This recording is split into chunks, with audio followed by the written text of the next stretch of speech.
Elly. Today I'm going to read Henry and Mudge and Mrs. Hopper's House. Chapter 1. A Sweetheart's Dance. Valentine's Day was coming. Henry and his big dog Mudge loved Valentine's Day because of the candy. They liked the little candy hearts that said, "You're swell," and "Oh dear," and things like that. Henry read the words and Mudge licked them off. They were a good team. On this Valentine's Day, Henry's father and Henry's mother were going to a sweetheart's dance. Henry and Mudge would be staying with Mrs. Hopper. Mrs. Hopper lived across the street in a big stone house with droopy trees and dark windows and a gargoyle on the door. Henry liked Mrs. Hopper, but he did not like her house. "Are you sure Mudge and I can't come to the sweetheart dance?" Henry asked his father. "Only if you both promise to wear a tuxedo and shiny black shoes and waltzes to the Blue Donaby," said Henry's father. Henry looked at Mudge and tried to imagine him in a tuxedo and shiny black shoes waltzing to the Blue Donaby. "I think we'd better go to Mrs. Hopper's," and Henry said. "Good idea," said Henry's father, "because Mudge only knows how to tap dance," Henry said with a grin. Chapter 2. Mrs. Hopper. On Valentine's night, Henry's parents got all dressed up. Henry looked at them. "Wow," he said. "I bet you didn't know I was his handsome," said Henry's dad. "I did," said Henry's mother, giving him a kiss. "Oh, too much mushy stuff," Henry said to Mudge. "Let's get to Mrs. Hopper's house quick."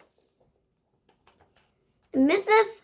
Hopper's house, Mudge licked the gargoyle on the front door. Henry giggled. He didn't scare you, Mudge," Henry said. When Mrs. Hopper opened the door, she had a violin in her hand. She smiled at Henry. She patted the Mudge. She said goodbye to Henry's parents, and Henry and Mudge went inside. He had never been inside Mrs. Hopper's house before. It was like a castle. There were big chandeliers and tall paintings and a grand piano. And, lucky for Mudge, cats everywhere. "How many cats do you have, Mrs. Hopper?" asked Henry. 11, said Mrs. Hopper. "All girls." Mudge looked at the cat and wagged it. "Mudge loves cats," Henry told Mrs. Hopper. Mrs. Hopper patted Mudge again. "Mudge loves everything," she said. Henry smiled. Mrs. Hopper's house wasn't bad. It was wonderful. Maybe his parents would dance all night long. Chapter 3. Costumes. Mrs. Hopper wasn't like anyone Henry had ever met. She played the violin for him. She served him tea. She told him about her father, who had been a famous actor. She was very kind to Mudge. She cooked him a bowl of oatmeal and gave him his own loaf on French bread. After the tea and music and oatmeal, meal, Mrs. Hopper took them upstairs. She opens the room that had been her father's. "Wow," said Henry. The room was full of costumes. There were silk capes and tall hats and shiny coats. There were canes and swords and umbrellas. There were wigs. Mrs. Hopper put a wig on Mudge. "You look like a poodle, Mudge," said Henry.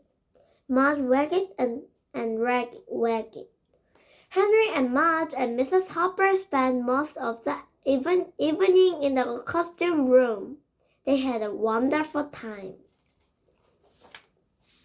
And when Henry's parents came back from the dance, were they ever surprised? Mudge was a poodle and Henry was a man. Henry wore a tuxedo and a hat and shiny black shoes. "I bet you didn't know I was this handsome," Henry told his dad, and everyone laughed and laughed. See you next time. Bye.